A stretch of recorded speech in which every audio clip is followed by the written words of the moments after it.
Today on the Sound Health podcast. And we got a call from our manager who said, hey, guess what? I convinced the manager of the spin doctors to take you out with them. We're like, the spin doctors, yeah, this is gonna be awesome. And so we did some dates with the spin doctors, and in the very beginning of that tour, we get another call. And that call comes from my manager, and he says, this is gonna suck for the spin doctors, but Robert Plant just called and heard your record and would like to know if you guys will come out and open the Page and Plant tour for 95 throughout North America and throughout the UK. And we're like, yeah, I guess we're gonna go do that. I felt bad about it, and I'm like, the spin doctors, you would do it too, so.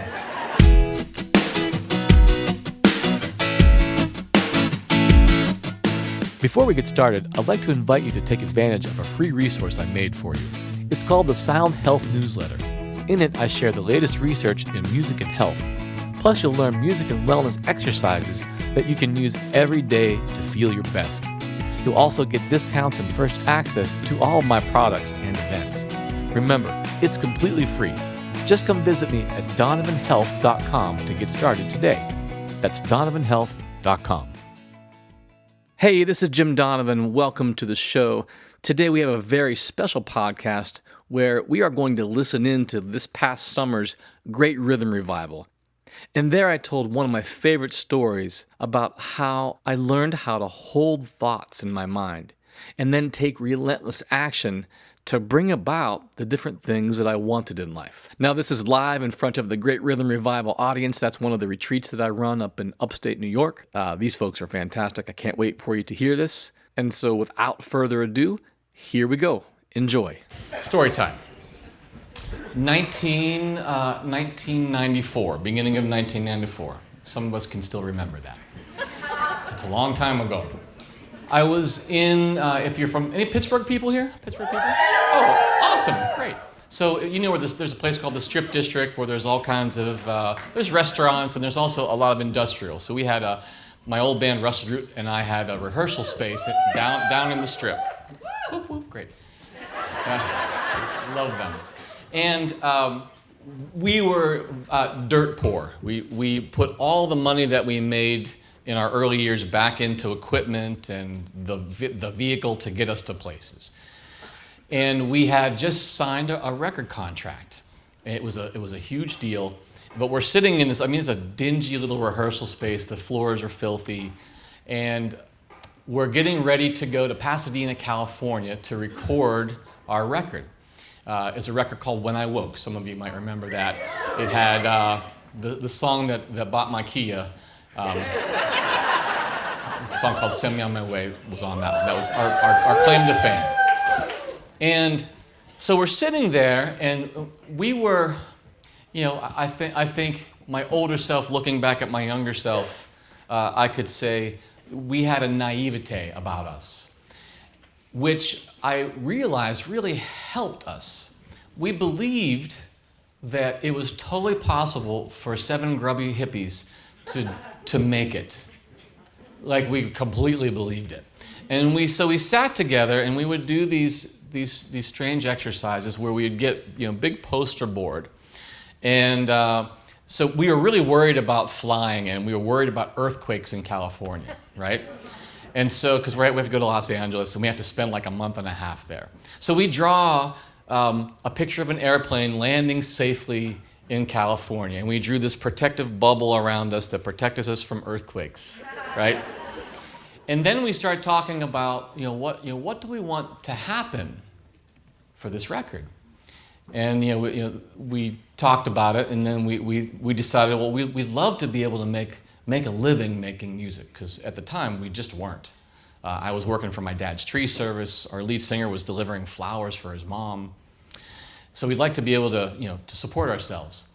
And then one of the people said, well, let's go a little bigger. Let's dream bigger. So how about if we get to play in front of tens of thousands of people a night? Yeah, that sounds good.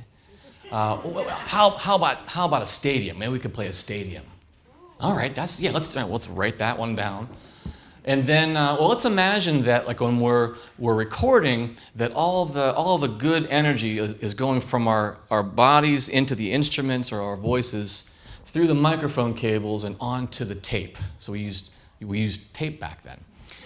And so we wrote all these things down, and then we said, well, you know what? Let's go further. Let's write down that we'd like people to hear us on the radio. And we get to meet some of our heroes. Let's write that on there. And so we do this bizarre exercise. And from the outside, you look at it and goes, man, this looks really tripped out. We go to California. We make the record. The label puts us right on tour. And we're driving all through the South. And it's a dismal failure. No one's coming. We're thinking, man, we're on a label and we're going to get all this coverage, and we did, but no one cared. It didn't matter. And so we got off of that run, and we got a call from our manager who said, hey, guess what? I convinced the manager of the Spin Doctors to take you out with them. We're like, the Spin Doctors, yeah, this is going to be awesome. And so we did some dates with the Spin Doctors, and in the very beginning of that tour, we get another call.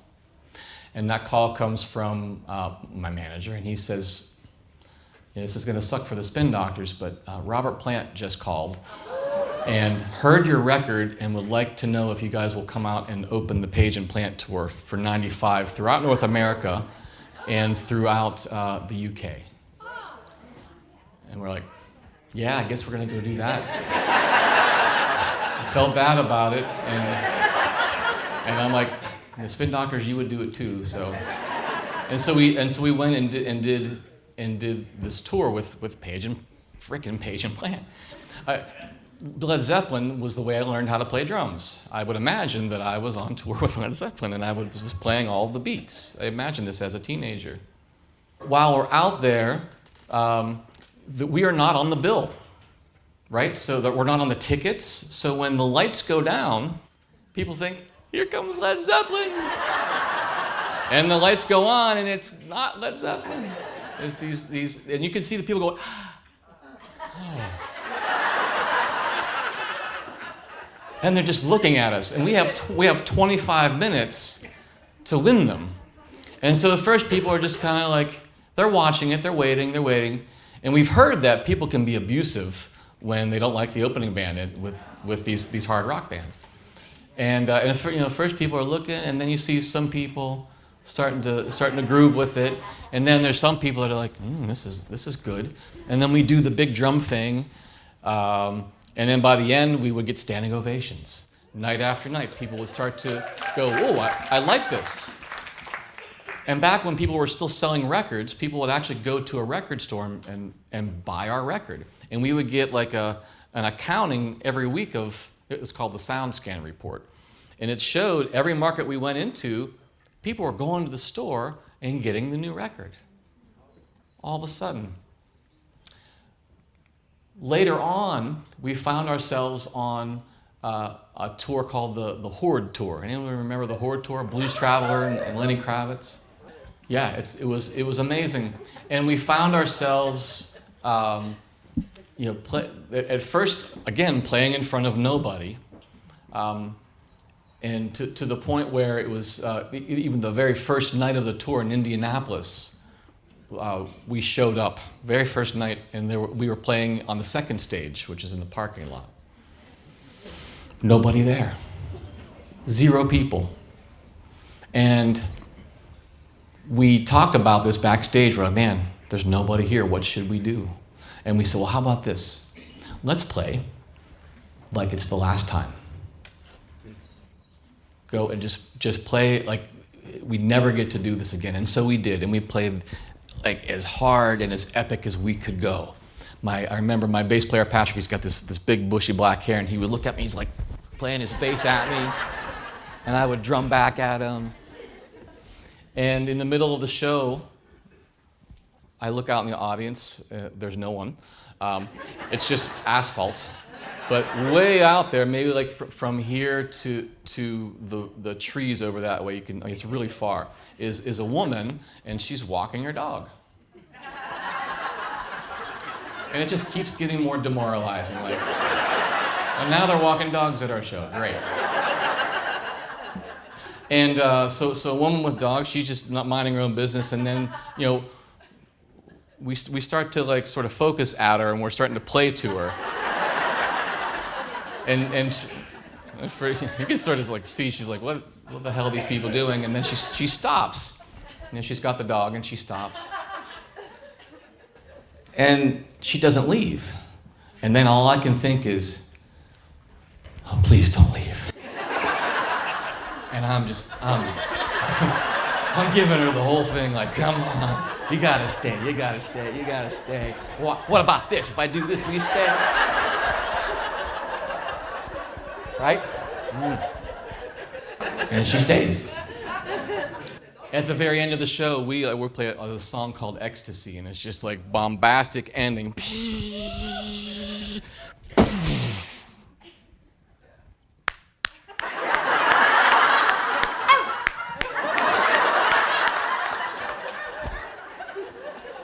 It is absurd to the nth power. So we're gathering our things, we're walking off stage, and right, like, it's a stage like this, and right over at the steps over there, the woman has figured out a way to get backstage with her dog. Who is this woman? And I come off stage and I quickly realize, oh shit, it's Sheryl Crow. And she's beautiful. And she got her sunglasses and her cowboy boots on. I'm like, oh God. And she like puts her glasses up on her head and she's like, what the fuck was that? There was nobody here. What possessed you to do that? She was dumbfounded that we were playing the most epic show to no one.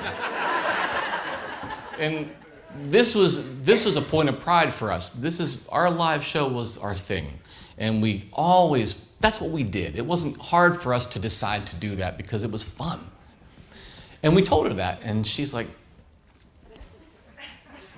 that's the weirdest and maybe the coolest thing I've heard ever.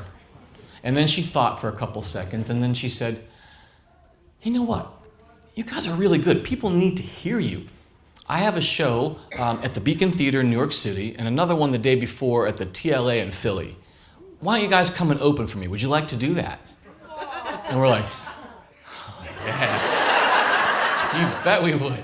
That would be fun. And we do.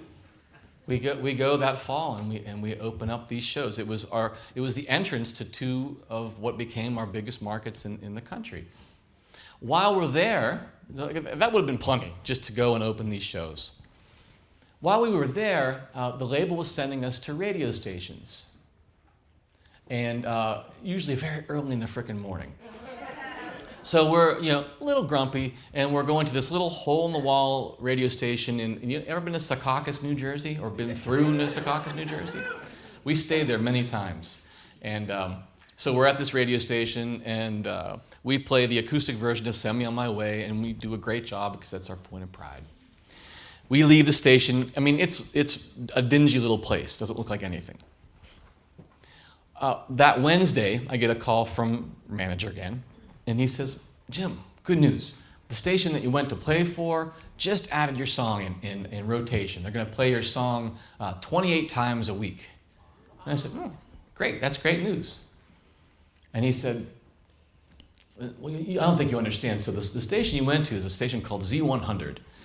It is the #1 pop station in North America. Oh. Okay, so he said every day in New York City, millions of people are going to get to hear your song like 3 times. That's good, right? Yeah, that's good, Jim. Okay. Then the week after, he calls back and he says, you're not going to believe this, but 320 stations across North America just added your song because Z100 added the song. They're copycats, and they just add it. So we went from 0, right? We went from dirty floor, it wasn't a dirt floor. It was linoleum with filth. right? And we went up, and then we'd go down, and then we went up, and then down, and then way up with the Page and Plant tour, and then back down to nobody, and then Sheryl Crow. And all of a sudden, we went from 0 to gold, which is 500,000 records. And then we went to, in a few more months, 1 million, and then 2, and then 3. We were on MTV and VH1, if you remember that. Remember VH1? They used to play videos, music. They used to have music on VH1. And I think back, right? I think back, and that little exercise we did, it was symbolic of how we thought about things. I don't think that drawing a picture is magical, right? I don't think any of it's magic, if you will. What I realized is that we held very consistent thoughts about what we wanted to have happen. We talked about it, and we totally believed it was possible. The naivete. Even when my parents said, there's no way. You know, we love you. We don't want you to be hurt, but man, nobody makes it. But I saw people making it. Well, that doesn't apply to me, right? Maybe it could happen. And we all were on that same page together. Consistent thought, and then relentless action. When we played, and we played, and we played, and there was never a question of how we do this. It's always 100% full on, and it worked. We had consistent thought. We had relentless action. And then we saw the thing that we were looking for come into form. It happened.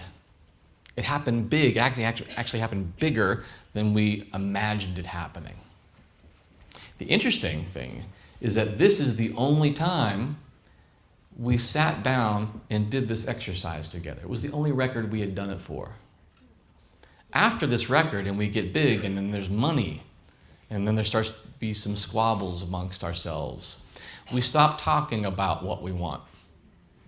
There was no more dreaming. We weren't thinking about, well, what's next? We were just staying with what we had. And again, I look back and I'm like, this is the point. We didn't support the dream once it was there. We forgot to support that thing. And we never considered that we could have the next level of the dream. This is the nice thing about aging, isn't it? We can look back and say, look at all these things. I tell you this story because part of it's entertaining. It's nice to hear. But we keep talking about this word harmony. We keep talking about this idea of connecting and being healthy.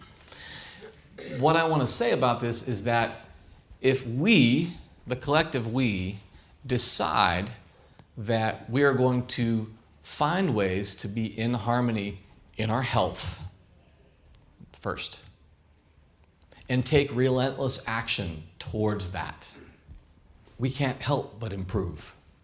Just staying with what we know probably isn't going to change the situation.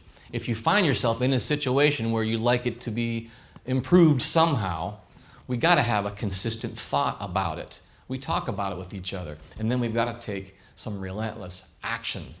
Relentless means that I make it a priority daily to do the thing. That thing can be a 3 or 4 minute exercise, but we do the thing. And then once we get there, right, once we reach this form, then we support it. We keep doing it. And then we ask ourselves, all right, what's the next level? What can I do next to support this health?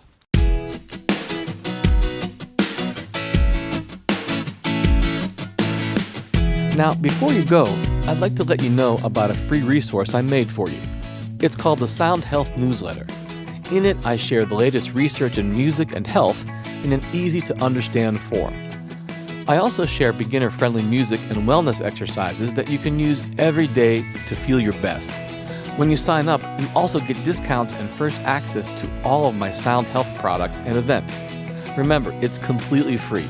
If you'd like it, just visit donovanhealth.com and enter your name and email address, and I'll start sending you new issues right away. While you're on the website, you can also read full transcripts of this show and check out a ton of other valuable resources. If you have any feedback, send me an email to feedback@donovanhealth.com. All the information presented on this show is for educational purposes only and should not be considered medical advice. Lastly, come and visit me on our Sound Health Facebook, Twitter, Instagram, and YouTube channels. I'd love to see you there. The Sound Health podcast is produced by OmniVista Health Learning and Donovan Health Solutions. For Sound Health, this is Jim Donovan. See you next time. Take care.